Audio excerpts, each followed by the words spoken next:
A very good afternoon to you. It is 1 o'clock on the 27th day of November 2022. Thank you for tuning in to KBC Lunchtime News. We do remind you that World Cup iko KBC, and tonight we are airing Germany versus Spain, and that is happening at exactly 10 p.m. East African time. I am Nissie Imano. Thank you for joining us for Lunchtime News. All right, now Embu East Sub-County Security Committee, led by the Embu East County Commissioner Jen Warwingi, have launched a crackdown on criminals who have been terrorizing residents in the area. The crackdown has been necessitated by a recent arson attack where a family of 7 perished. Speaking during an interdenomination prayer meeting at Runyenje Stadium in Embu County, the DCC said that perpetrators and executors of crime in the area will not be tolerated at all. Tuweze kukemea yale mambo mabaya yamekuwa yakitokea katika sub-county yetu. Mnakumbuka hapo awali tulikuwa na moto ambao uliangamiza watu. Tumekuwa na mambo kadhaa ambayo yametokea. Warwingi also called upon the church to play its role of shaping and guiding the youth so they can stay away from crime activities and indulgence into drug abuse. Interdependence between law enforcing agencies and the public was also emphasized, with residents being urged to blow the whistle on any non-criminal elements among them. Yoyote pale kuna shida kuje katika ofisi zetu ili tuweze kutatua hizo shida kwa pamoja. Parents were also called upon to take their parenting role seriously and ensure they take time to guide, bond and counsel their children during the long December holidays.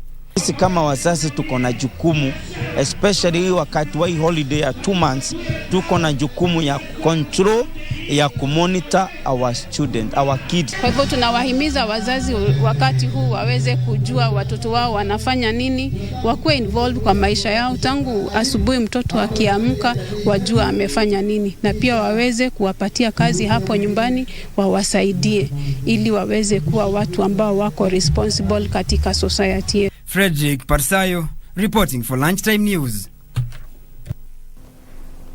And residents of Wamba in Samburu County have protested over what they term as poor management at the county's Catholic hospital.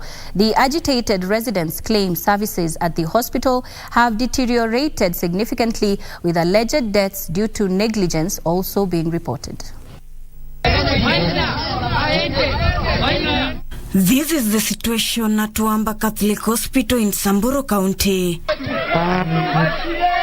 Merisian Lesedi, a resident in Wamba, says she is now a widow after her late husband, who had sought treatment at this facility, died. Lesedep says she has endured a myriad of challenges at the facility. Alikuwa anataka kuenda kukufa, wanakuja kuniambia ushike mkono. Sasa nishike mkono, mtu ameenda, damu inatoka wapi? Sasa mshiba ya mwili hata inatoka wapi? Nikamwambia acha tu mimi niachie Mungu, kwa sababu ninyi ndio mmesababisha hiyo hasara, mimi saizi sina bwana. Another resident, Lemuruka Lemarasia, laments he was hospitalized for 15 days. During this time, Lemarasia says no first aid or painkiller was administered to him.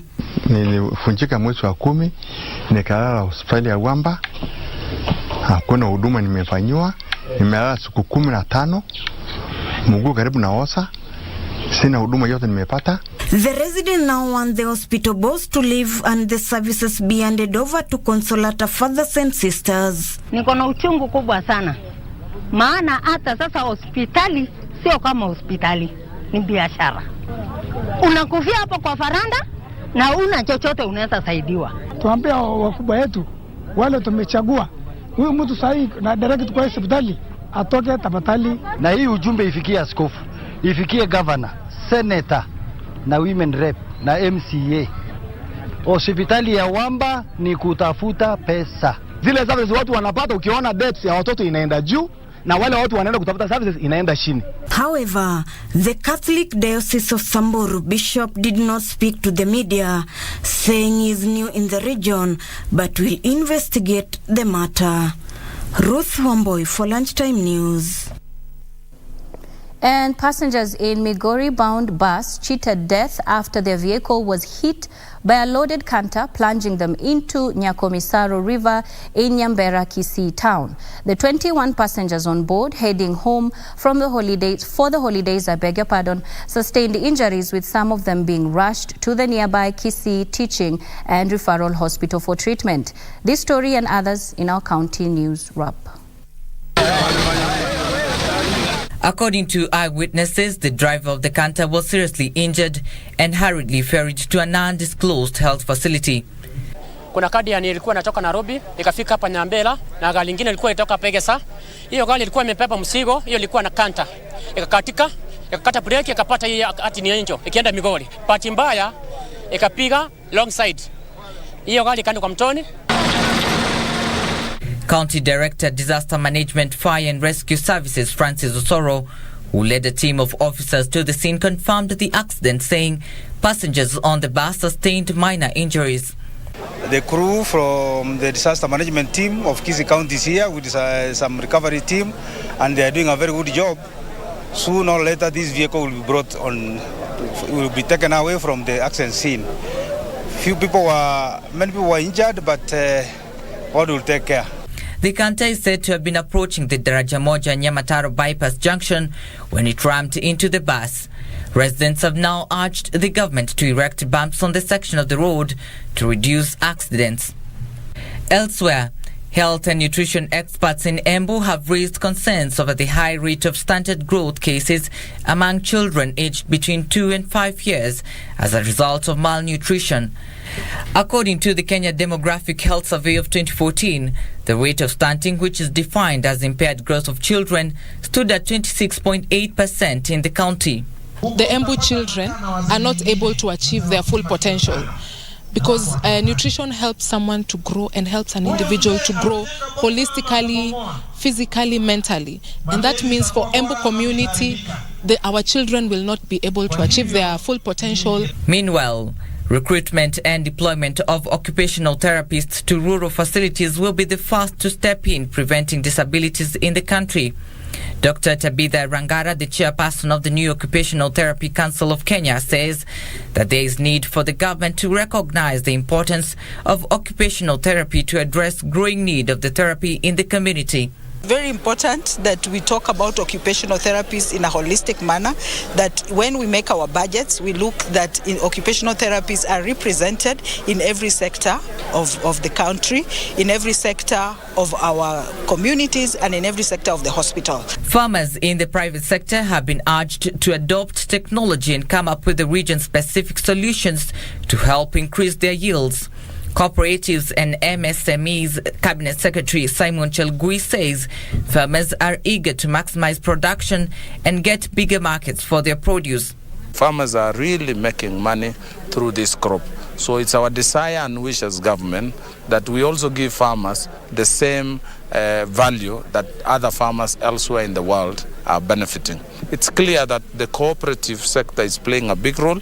We will invest on extension services. We will improve on partnership with the counties, improve on the farm subsidy of the inputs, and also work on distribution of this farm inputs. And Isiolo town residents in Kajiado County have embarked on efforts to plant trees in their homesteads and in community lands in an effort to conserve the environment.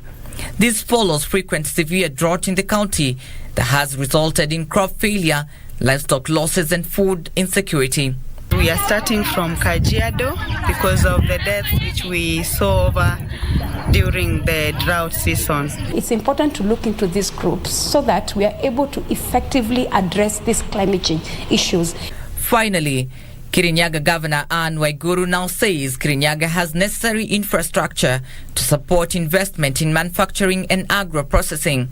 The governor is now inviting investors to the county, saying Kirinyaga has many opportunities that can be gainfully exploited by investors. The county is growing very fast in terms of its critical infrastructure that supports investment. We have a good transport network. Kirinyaga County is going to be having its own power producing company which will generate our own hydropower And as it is, we have already gotten support from the British government. I'm sure you saw the other day when they were here. And we hope that we'll be able to provide power at a much cheaper rate. And moving on, members of Community Safety Project from Githurai in Nairobi are now asking the government to focus in addressing the welfare of police officers so that they can effectively fight crime in the country. Led by Chairperson Fatuma Shaenza, the group called for police independence. Amnesty International officials present said lack of morale and intimidation in the police service might hinder service delivery from the security officers. They were speaking during the Community Safety Project 15 years anniversary.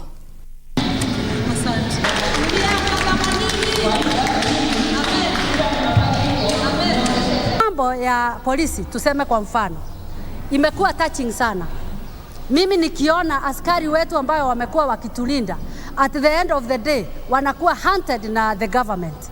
Hiyo ni kitu ambayo hatutakubali because those people wanalala kwa baridi wakati viongozi wetu wanalala kwa mamatres nono. Hatutakubali hiyo. Kwa hivyo askari wetu wapewe heshima, na kama ni kukanywa mtu akanywa kwa heshima, isiwe na any grudge, wafanye vile inatakikana.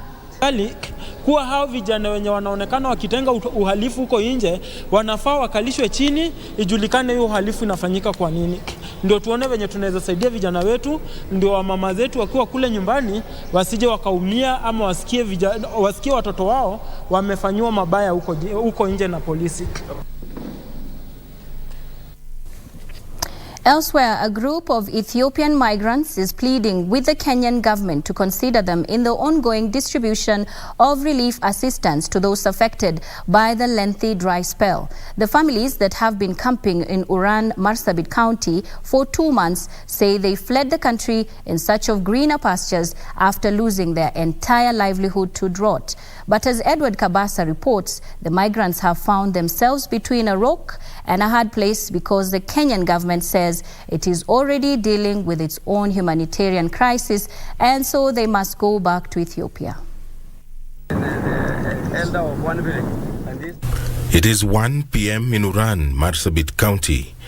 Jilo Abduba fills a jerrycan with water. Despite its color, it is the only fresh one available here. This water pan serves the residents of Uran and this village. This camp is home to over 650 families that fled drought and hunger in southern Ethiopia. They have been camping here for more than 2 months, and many more are still trickling in, like this couple that has just arrived and is setting up shelter. Sori Boru has been ailing for weeks, but just like everyone here, she too has lost everything to drought. With little to eat and no medical care, her neighbors tell me that things can only get tougher. Hatuna namna kwa sababu kama mvua itanyesha tunaweza hata lima shamba. Alafu sasa hata hii situation tunakaa na wewe mwenyewe unaona hakuna choo wala hata bafu ya kuogelea. Hii watu, watoto, wanawake, wazee ndio wako hapa. Sasa sisi tunaomba tu Mungu. Anine Edward na Anjedani. Sirene Dani. Jilo Dabaso Jedani. Jilo Dabaso anaitwa Jilo Dabaso. 60-year-old Jilo Dabaso is a mother of 6. She's visually impaired and is fully dependent on her children, some of whom are not here. Kule Kire welcomes me into her tiny hut that she shares with her husband. I am pleading with the Kenyan government to help us with food and shelter. Kule tells me.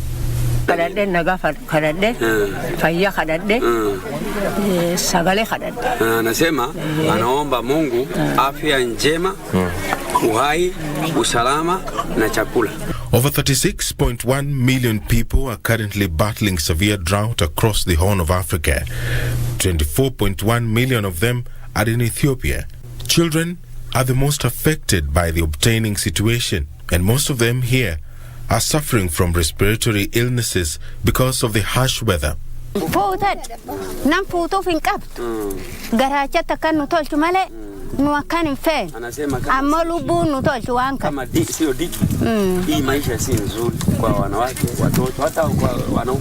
The government, however, is adamant that these people must leave and seek assistance from the Ethiopian government. And they came purposely because of the water.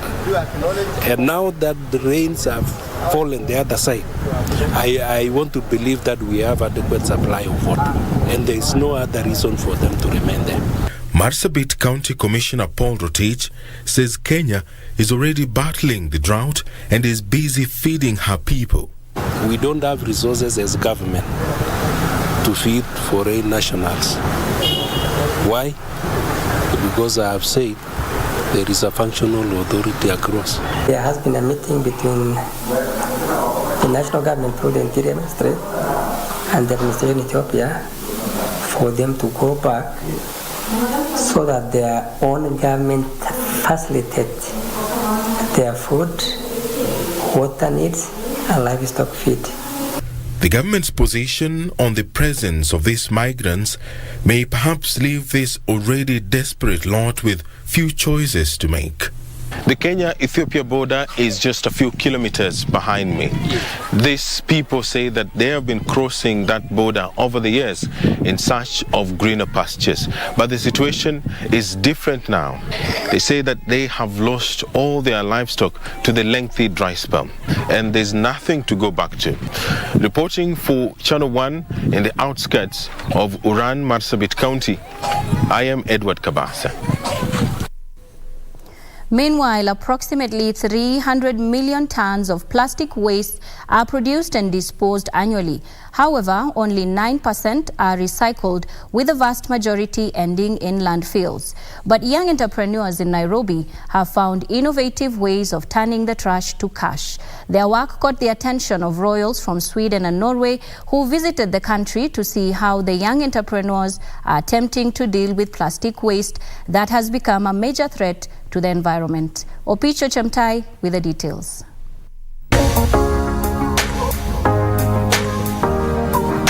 Since the 1950s, the rate of plastic production has grown fast compared to any other product owing to its ease of production and use. The production has since shifted from durable plastics to single-use plastics. We meet Sheila Itam, the co-founder of Ukulima Take, who says vertical farming system is key to ridding the environment of waste while producing organic food, which is planted in plastic containers collected from landfills. We use pipes to grow local vegetables. Another thing that we do is we recycle food waste, and that food waste goes into the growing medium that we use in our vertical farm systems. Unaweza tumia maplastic, mamkebe, sio lazima ukuwe na pipe kama hii. She says if tapped, vertical farming, which also works as a kitchen garden, can be a solution to food insecurity in some of the urban areas where space for farming is limited. So we can be able to encourage people to grow their own food. Nancy Wanja, the founder of Moto Bricks, is yet another young entrepreneur dealing in solid waste management by maximizing utility in organic waste. Her group uses sawdust to produce organic bricks, which are a source of green energy. Provides Mathare slum dwellers with renewable energy in the form of organic briquettes produced from organic waste collected from the environment. Our goal is to create decent jobs for the youth. Through the visit of the royals, these young entrepreneurs are optimistic that they will attract more partners into their investment. The opportunity ya kutoa zile solutions tuko nazo pale mtaani zionekane at the global scope. The visiting Swedish and Norwegian royals expressed optimism that the creativity of the young entrepreneurs will aid in ensuring that more young people are able to work towards environmental conservation. Also creating jobs and fighting poverty. So these are all part of the sustainable development goals. The value of waste at the moment, the fact that we can actually reuse so many things. On a visit to Kitengela dumping site, The Royals lauded Kajiado County government for supporting Taka Hub, as this will inculcate a culture of recycling and not dumping. Problem that we have all over the world. We need to find good solutions on how to deal with that. And this is a start of a solution. This is a waste management and recycling company where we have an integrated model of collecting, sorting, composting and recycling waste. It may create employment, actually in a change environment. The Environment Cabinet Secretary Soipan Tuya said that the Ministry of Environment is committed in coming up with policy and framework that will ensure proper funding to projects that will boost a clean environment. Baby steps, at least from the point of legislation. We have a Sustainable Waste Management Act of 2022. We're starting to change the mindset of our people that whatever that you think is waste is never waste but resources. Leaving no one behind, and how a global instrument to end plastic pollution can enable a just transition for people. Counties are slowly adopting recycling mechanism as a way of ridding solid waste from environments. Reporting for Channel 1 News from the county of Kajiado, Amopicho Chemtai.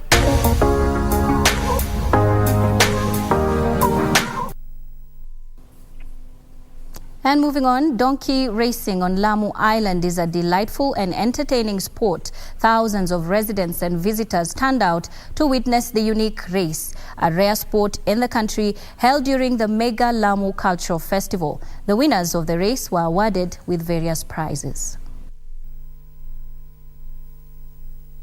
Lamu, the oldest inhabited Swahili town, was inscribed in the UNESCO list in 2001 as a World Heritage Site. The beast of burden is majorly the means of transport in Lamu due to the narrow paths of the ancient town. The simple way of living for the Swahili people and their high regard for donkey races is viewed as a rich cultural heritage.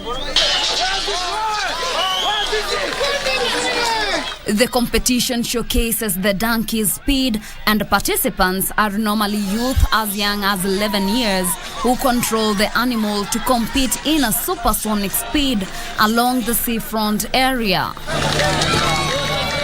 In this year's festival, which was organized by the Lamu County government, led by Governor Issa Timami and graced by Prime Cabinet Secretary Musalia Mudavadi, two youths, Abdul Swamad Bakari and Mohamed Faoud, won the Lamu Culture Donkey Race as they tied in the highly competitive race. Faoud, a 13-year-old, expressed his happiness after beating the odds of trailing behind at the beginning of the race and later on emerged victorious together with his 8-year-old donkey, Junkie. Nimetoka chini kwa kushindana. Nimepata ushindi kidogo. Nimepata ushindi huko. Mashindano yamekuwa vipi? Nimetoka mwisho. Nimetoka mwisho hapa. Nimevira kwanza kule. Nimekuja kule kwanza. Faisal Shelali, the owner of Bakari's donkey, boasted over Jiangari, the donkey win, as he expressed his trust in the beast of burden.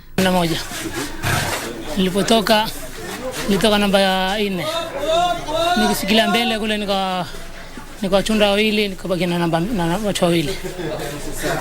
Kisha kwenda kule nikaringa peke yangu. Yule mwenzangu kwa nyuma. The Lamu Cultural Festival, other than showcasing the rich culture of the island, will enable the county to integrate development and culture. Tumekuja kujumuika na jamii na wenzetu wote wa Kenya, watu kutoka mataifa mengine kusherekea utamaduni huu wa watu wa Lamu. Vile vile cha kuvutia zaidi imekuwa mashindano haya ya donkey race. We are trying to map out all the heritage sites, both tangible and intangible. Reporting for Lunchtime News, I am Teresa Mutai. Away from Lamu and switching gears to politics now, where former Marakwet West MP William Kisang has won the United Democratic Alliance party ticket during nominations for the ElgeyoMarakwet Senate race. In the hotly contested race, Kisang floored 20 other aspirants to be declared winner by UDA County Returning Officer Nicodemus Bore. He garnered 28,136 votes.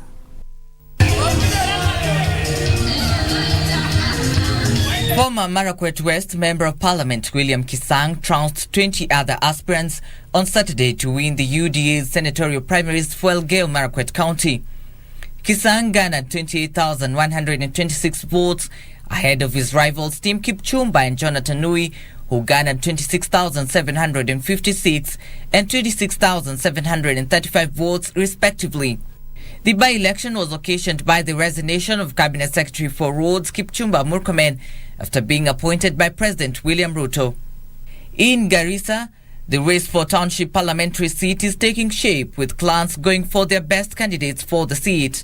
This follows the resignation of Eden Duale to become Defense Cabinet Secretary.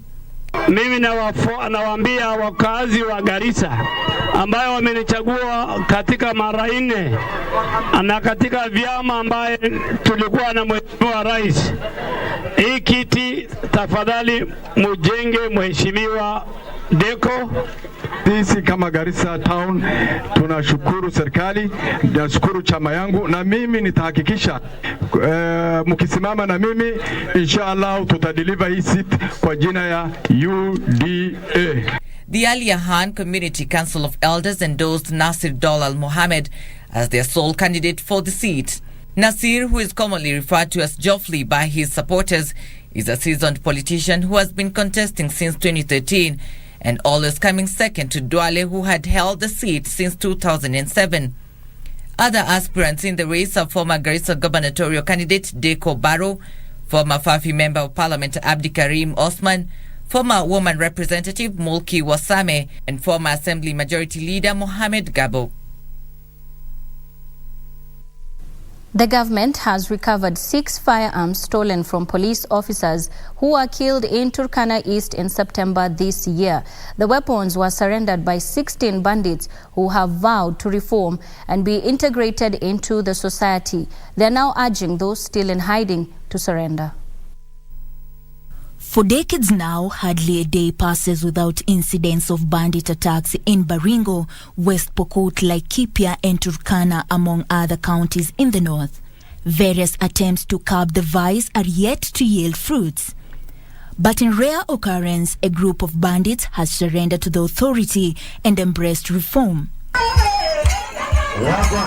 The reform bandits, who have been integrated in the society, have accepted to embrace agricultural activities instead.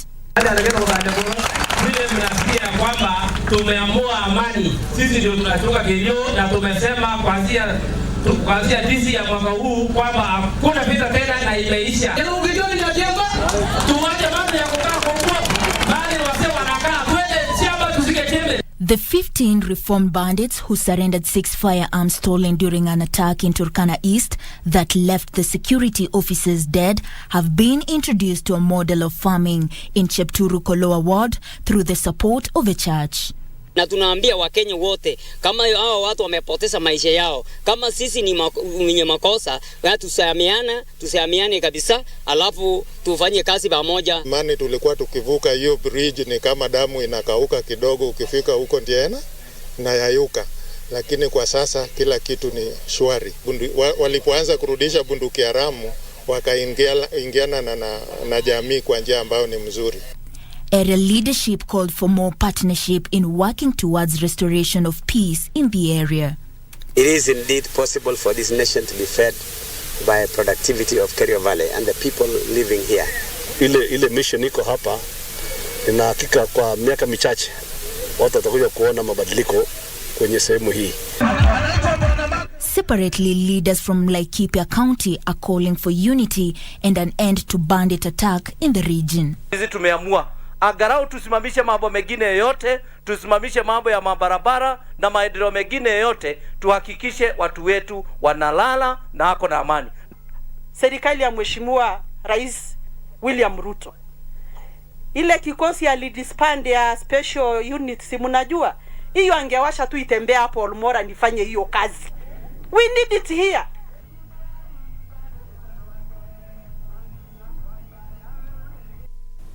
We are taking a short break here on Lunchtime News, but stay with us. We'll be back in just a few.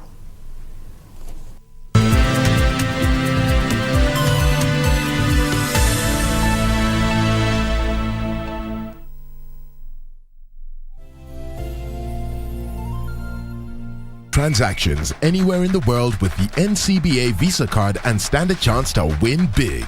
Join the FIFA World Cup 2022 when you win an all-expenses-paid trip for you and your +1 to watch 2 games. Or win exciting weekly prizes that will make your FIFA viewing experience super duper.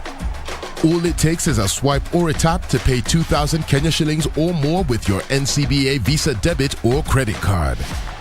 The more you swipe or tap to pay, the higher your chances of winning with 1 point for every 2,000 Kenya shillings spent. Don't miss out. NCBA. Go for it. I was part of the team ilitumwa to take out Burhan. Nilikaa for 5 years, nika-study the man. Na tukaenda tukijua kwamba mambo ilikuwa nzuri. All I ask is you let me right my wrongs and give me an opportunity to bring Burhan down for good. Na una hakika hiki kikosi chako kitaweza kufanya hivyo? Yes, sir. Hii kikosi yako kuna kina nani?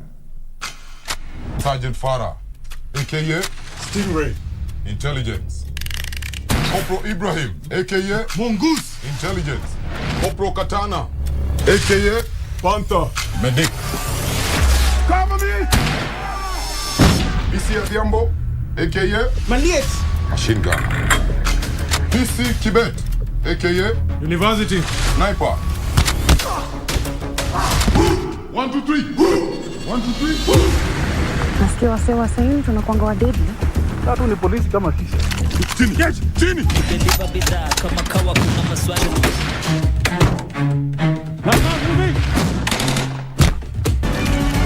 Return to base. I repeat, return to base.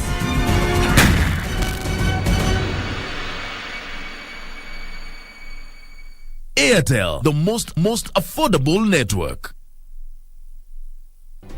Do you have a news story to share with KBC? Get in touch swiftly on email news@kbc.co.ke or call 0723-892-654 or 0734-780-124.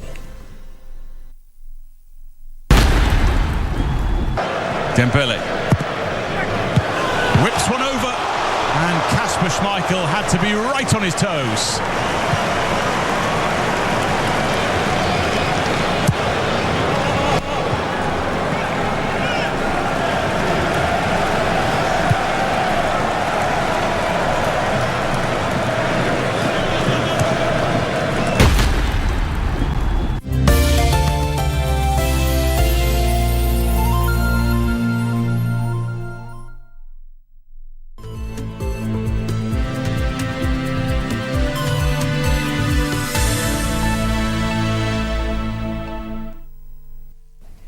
Welcome back. Thank you for staying with Lunchtime News. Now, moving on, efforts towards preventing and countering violent extremism have received a huge boost after the county government of Isiolo signed a memorandum with local partners spearheading the initiative in the county and the northern Kenya region at large. Isiolo County Assembly Speaker Mohamed Roba said that the county government is ready to support initiatives aimed at discouraging youths from associating with violent extremist groups. Issues of unemployment, drug abuse, marginalization, and illegal businesses have been identified as factors that promote radicalization and violent extremism among the youth in the country.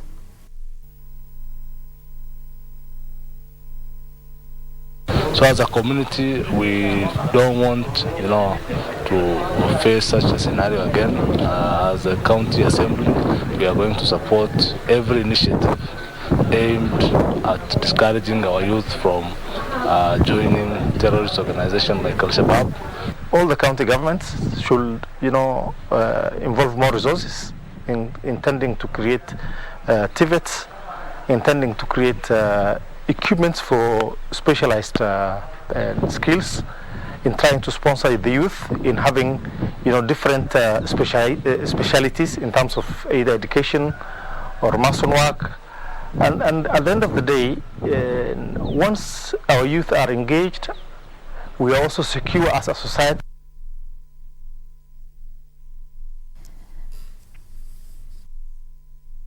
Elsewhere, the Ananda Marga mission has urged the Kenyan government and other providential Kenyans to intervene and support millions of Kenyans who are being affected by drought. The mission, while distributing foodstuff and clothing to people from the informal settlement of Kawangware, Kibagare and Kangemi, said they will open more feeding centers in other parts of the country to shield more needy people in the society. The chairperson, Dinesh Kumar, said that unless there is urgent intervention in the prevailing drought, lives will be lost as well as suffering as a result of high cost of living.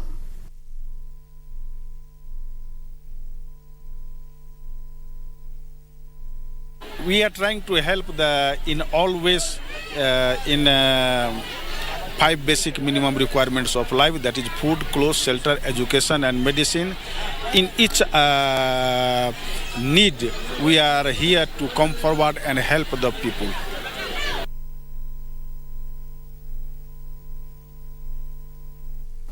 Moving on, a family from Bukakunga village, Malava, Kakamega County, is appealing to the police to help them find justice for their kin who was allegedly killed and thrown into a sewerage in Isiolo.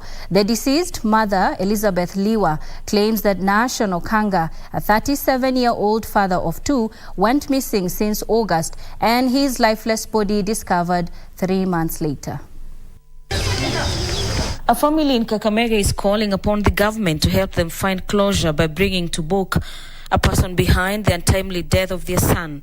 The deceased Nahashon Okanga, father of 2, is alleged to have left Bukunga village on the eve of the August 26th before he went missing and his lifeless body discovered 3 months later in Isiolo. Tunaomba tupate haki sababu simu yake ilipatikana na watu ambao wanajulikana, ambao walishikwa wakaletwa huko Malava na wakawaachiliwa, na hatujui waliachiliwa kwa njia gani. Naona amewaja watoto wachanga na bibi yake mjane pato mchanga, pato umri yake kidogo. Serikali ifikirie vile inaweza kusa hii kulea ya familia yake. The mother of the deceased wants the police force to speed up investigations into the issue and bring to book persons behind the attack of her son, who served as an administrative police officer. Ila aliingia tu hivi, akaanza kuangalia huku na huku. Kitu ya kwanza aliona jacket yake chini. Kasema si jacket ndiye alitoka nayo Nairobi. Kaangalia hapa mwili yenye iko next na jacket, akaona ni yeye. Amefura, metungwa visu, ameharibika. Sasa tukashindwa taanzia wapi na tumalizie wapi. For Lunchtime News, I'm Gladys Mungai. And elsewhere, Absa Bank Kenya Chief Technology Officer Moses Okundi has been named the CIO of the year 2022 at the annual Digital Transformation Symposium and Awards. The award is presented to the CIO who has deployed technology that has transformed their business. The Digital Transformation Awards also recognize 100 organizations in Africa using technology in interesting, innovative ways that add business value. Digital Transformation CEO Kelly Bentley said the initiative has really achieved its goals of bringing together technology leaders from the continent who share ideas on how to grow the region. Digital transformation, just not from a business perspective, creates efficiency, improves how people work, and additionally, it really helps to boost the economy in the sense that what everyone has in their hands today is a mobile phone. And if we can transform our technology to serve people in a digital manner, then we expand the reach. We're able to reach people across the country, right from the very rich to the very poor, and offer them a piece of the cake, a piece of the pie. That's why I'm very passionate about technology and its ability to give people opportunities.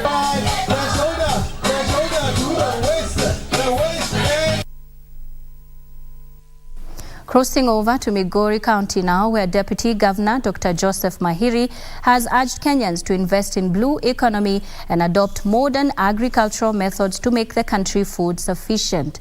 Dr. Mahiri noting that over-reliance on relief food and rain-fed agriculture was not sustainable, hence the need to change tact. He said Migori had put in place plans to utilize the available water for expansion of irrigation projects, urging other counties to follow suit so as to cushion farmers in the wake of climate change. Dr. Mahiri spoke after distributing relief food to over 2,000 families affected by drought in Migori. The food aid is from the Catholic missionaries known as the Mary No Fathers.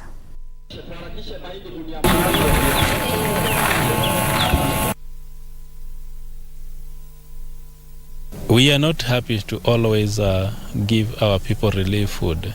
They only need support from development partner or from the county government in terms of irrigation and also in terms of subsidies, in terms of inputs, so they can produce their own food. Tuko na njaa, hatuna vitu vingi kwa shauri ya ukame. Hatuna hata mvua hainyeshi ambayo tunaweza kulima nayo tukapata chakula ya kutosha. Sisi nasikia mbaya, unasikia njaa, sasa umeona jatela unaletea mimi sisi nini chakula. So nafika asante.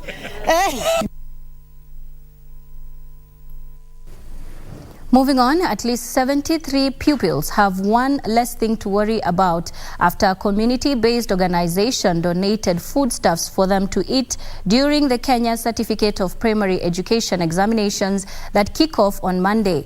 The candidates sitting for this year's KCP examination at Naka Primary School in Kivumbini slums within Nakuru Town East constituency will enjoy free lunch and bottled water. For these children who come from low-income settlements of Kenyan, Murogi, Bondeni, Free Area and Abongolowea, help from Young African Women Initiatives arrived at the right moment. Yawi Executive Director Fidelis Karanja said the move was aimed at helping children from humble backgrounds who are the majority in the public school and who cannot afford to buy lunch during the exams.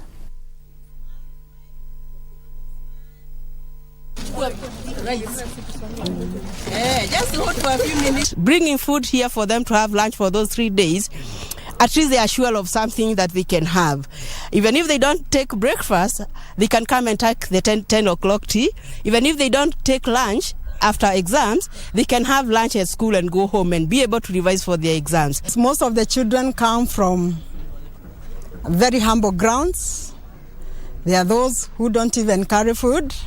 And during the exams, we are very sure that they will pass because they will have something to eat. God, and we refuse Jehovah God that they are going to be distracted with anything, oh God. But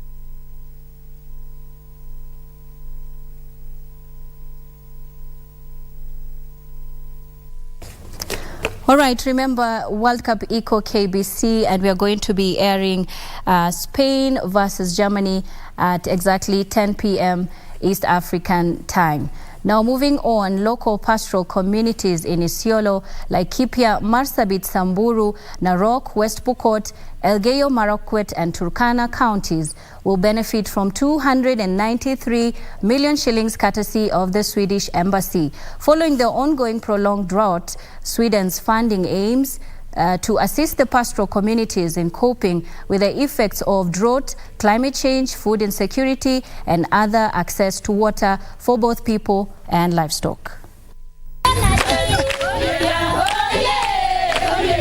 During a visit to northern Kenya, the Swedish Crown Princess Victoria, who is on a tour of Kenya, interacted with the local pastoralist communities in Isiolo and assessed various projects promoting resilience that are funded by Sweden through the Swedish International Development Cooperation Program. according to the Swedish ambassador to Kenya, Caroline Vicini, highlighted that the funding was to empower the pastoral communities to diversify their livelihoods and restore the ecosystem. This is a project that is really supporting people's possibility to resist in these situations, to have another outcome from other activities to complement the pastoralism. The ambassador signed the agreement of financing of 293 million Kenya shillings to the Integrated Management of Natural Resources for Resilience in ASEL's program that is being implemented by a consortium of partners, among them the Northern Rangelands Trust and World Vision Kenya.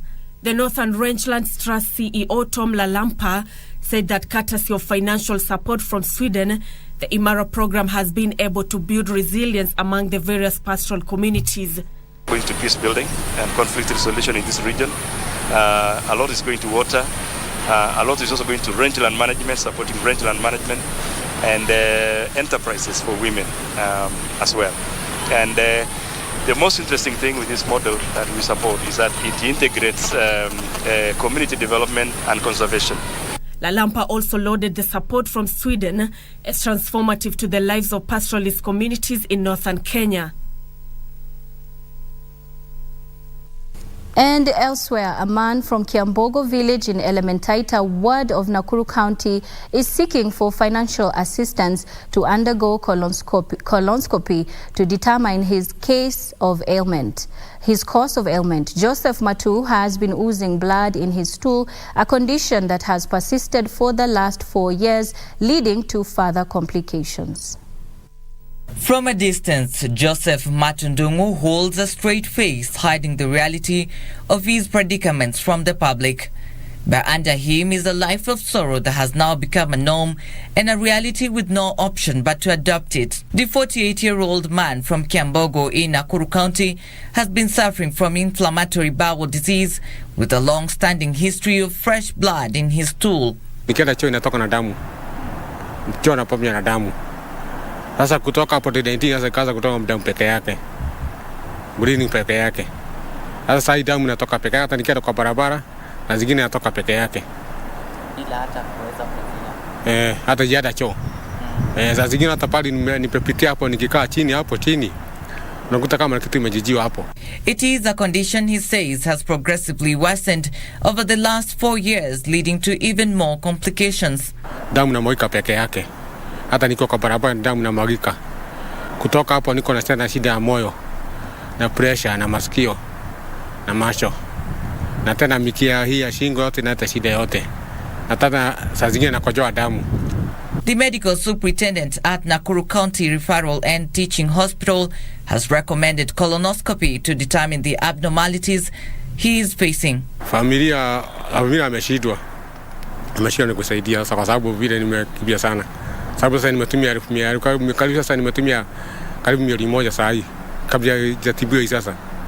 Ndumu is now appealing for financial help to raise approximately 500,000 to cater for tests at Kenyatta National Hospital to determine the cause of his condition to enable correct diagnosis.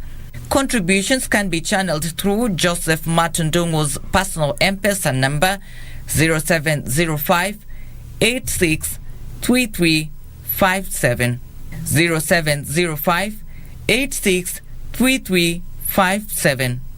Trevor Ngendo for Lunchtime News.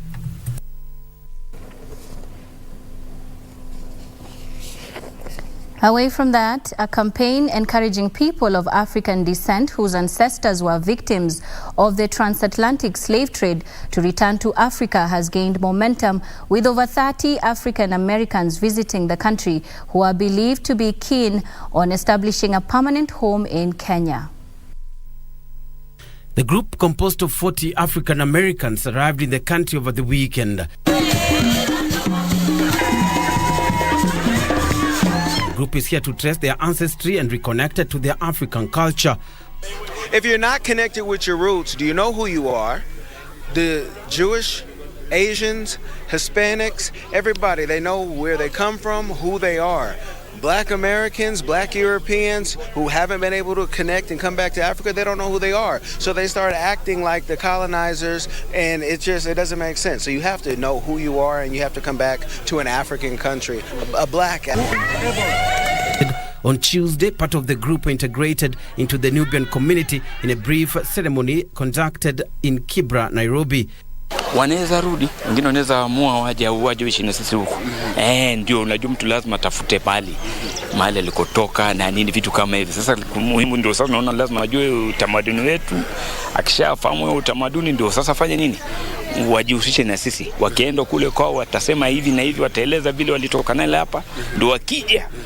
Sasa Mungu nyoyo zao nenda ikabadilika na wakajihusisha na jamii yetu ya Kenya. According to Kia Simons, who is the coordinator of the campaign, remarked that the integration offers an opportunity to the group to dispel the miseducation that has been systematically passed to black generations.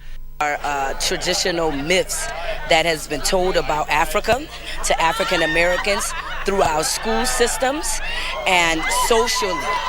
And so we're often overlooked as far as history is concerned, and right now, right here, we're dispelling the myths of Africa. Apart from settling and establishing permanent residence in Kenya, the returning African Americans are also keen on exploring the investment opportunities back home. The repatriation of the black people living in diaspora was a key message of the black liberators in 1960s.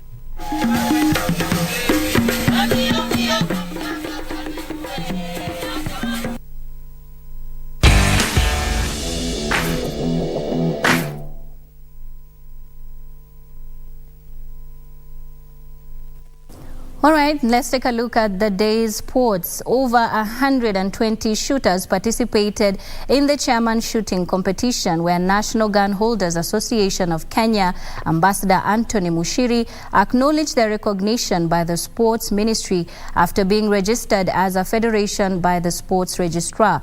The shooters are perfecting their skills in every competition locally, with the target of making a mark at the next Olympic Games in 2024 in Paris, France. It has gone very well. As usual, the best day at the range is an incident-free day. And as we go ahead, we finally registered Ngao Kenya Federation. And going forward, we are going to be able to tap from the sports fund, and this is a big advantage for sports shooters in this country.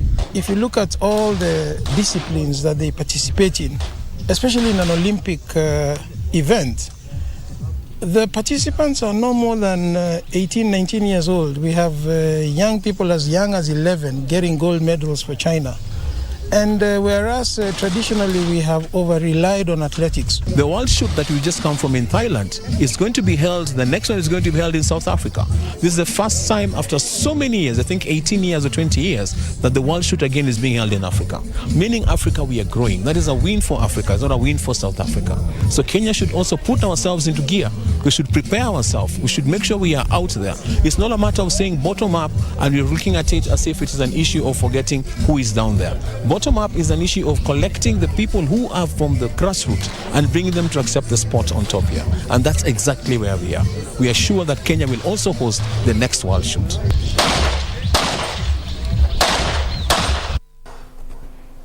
And in football, 150 players drawn from Vita, Kisauni, Nyali, Changamwe, Jomvu and Likoni are battling for the 24 available slots in the newly formed Mombasa United Football Club.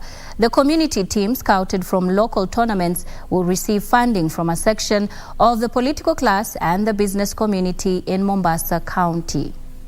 150 football players scouted from the last Suleiman Shahbal football tournament earlier this year have an opportunity to fight for a place in the newly formed Mombasa United FC, an idea backed by a section of the political class as well as business owners in Mombasa.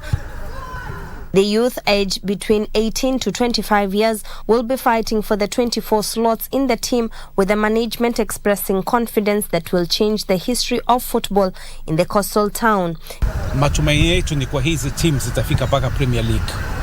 Na mimi nina tamaa na nina imani kwa hizi team tutazisukuma mpaka zitacheza Dubai, zitacheza East Africa nzima, zitatuwakilisha Mombasa kwa uzuri. Tulianzia pale chini tukisema watu wafike kwa trial. Lakini kuna wale ambao wanahisi kuwa mimi niko juu tayari. Lakini hii kipaji cha chini kilifika kwa trial, ndipo sasa tumefika hapa siku ya leo. Atuangalie ule uzoefu kuwa mimi nishacheza sijui ligi kubwa. Maana kuna yule ambaye anaweza lakini hajapata nafasi ya kucheza ligi kubwa, bado yuko chini. The management is looking to further begin a female league based in Mombasa to promote ladies' talents. Wasichana wako wapi? Nikamwambia timu yao pia inakuja. Timu tayari ziko mbele na tayari wachezaji wao washaonekana. Yala Member of Parliament Suleiman Shahbal says investing in sports will reduce incidents of crime widely spread across the coastal town. Nasikitika kuwa top scorer wa Shahbal Cup alishikwa wiki mbili baada ya ile final. Hatutaki mambo haya yatokee tena. So lazima hawa vijana wetu wawe mfano mzuri kwa vijana wenzao pale mashinani. Na naomba watu wa Mombasa wote na wafanyabiashara wote wa Mombasa wasupport hizi timu zetu. Juni Karisa Mbele from Mombasa County. The FIFA World Cup is considered the greatest sporting spectacle on earth, with statistics showing that the 2018 World Cup generated a gross viewership of more than 3.2 billion. For many years, the spotlight on football enthusiasts has been on adults. However, in this year's World Cup, we pulled the focus toward high school students. The 2022 FIFA World Cup, which has come at the end of the school calendar, has been received with much enthusiasm by soccer lovers in high school. Students of Dagoretti High School have not been left out. Since the FIFA World Cup is held every 4 years, it makes it inevitable for students studying in the Kenyan 4-year educational system to watch the international event at least once in their learning course. Though some, depending on how long they've stayed in high school, end up watching the event twice. The students, who despite their limited access to information, showcased their prowess and knowledge of the squad lineups. Team Portugal, Cristiano Ronaldo, the GOAT. Tunajua this time na tunafika finali na tunabeba. Tuko na Cancelo, Dalot. Manu sio Portugal. Portugal wako juu kiasi. Tuko na Diaz. Tuko na wase wengi this time. Bruno, Bernardo. Hao was the best England na tunajua tunaperform this time Portugal. Team Ronaldo. It's evident that it's a power struggle between Messi and Ronaldo, as various students had different views concerning their teams of preference. Messi amezaliwa na ball manze, si kama Ronaldo. Ronaldo ni trainer. Messi ni mwenye amezaliwa mwenyewe. That's the idea. Na support France ya Pogba na tunawish tutafika finali na tutabeba hiyo kikombe. Nchi ya nyumbani lazima unajua Senegal. Raundi hata vile tulibeba AFCON. Hii World Cup tunafika mbali. Hata kama mzee wetu Mane acheze game ya kwanza, tunafika mbali. Senegal. Apart from Argentina, I also support Belgium because of Kevin De Bruyne. Yeah, he's my mentor. I'm looking forward on him. Yes, I support Belgium and Argentina, but mainly Argentina. And I believe they are going to carry the trophy and take it back to Argentina. The students also thanked KBC for broadcasting the FIFA World Cup live from Qatar. Mimi nataka kuambia KBC bana, wanyama wametufanya kitu moja fine. Sasa unapata wazee wetu nyumbani wana ma DStv, wanaangalia game 24 yote kwa KBC bana. Big up KBC. KBC eh? KBC ah. World Cup iko KBC. You heard it from those students. World Cup equal KBC. Now moving on, Lionel Messi kept his dream of winning his first World Cup alive by scoring the opening goal in last night's 2-0 victory over Mexico in World Cup Group C in Qatar. The Argentine, competing in his 5th World Cup at age 35, has won every other major title in his career, but has failed to lift the coveted trophy despite making the final in 2014. But his 64th minute strike, which was followed by substitute Enzo Fernandez's sublime effort 3 minutes from time, reignited their hopes of advancing past the group stage after their shock 2-1 loss to Saudi Arabia in their opener. Argentina will face Poland in their last Group C game. Messi's hit! Oh! That's what they came for! The magic man!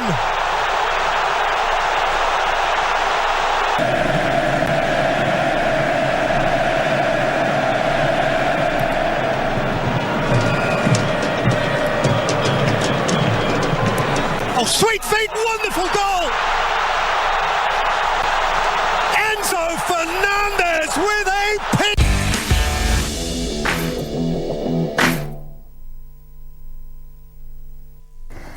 And with that, we do come to the end of Lunchtime News, but thank you for staying tuned.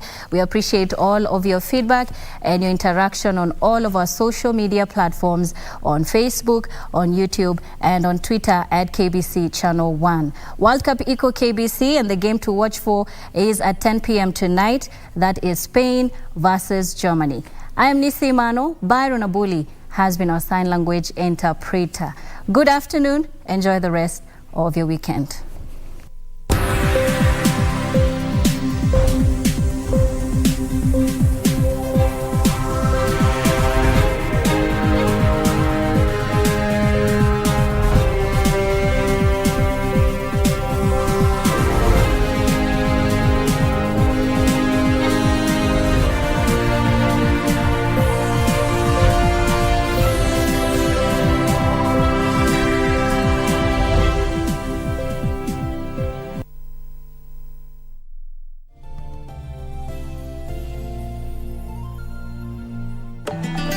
Aya, yani tumeuza pikapu mzima sahi. Imeisha.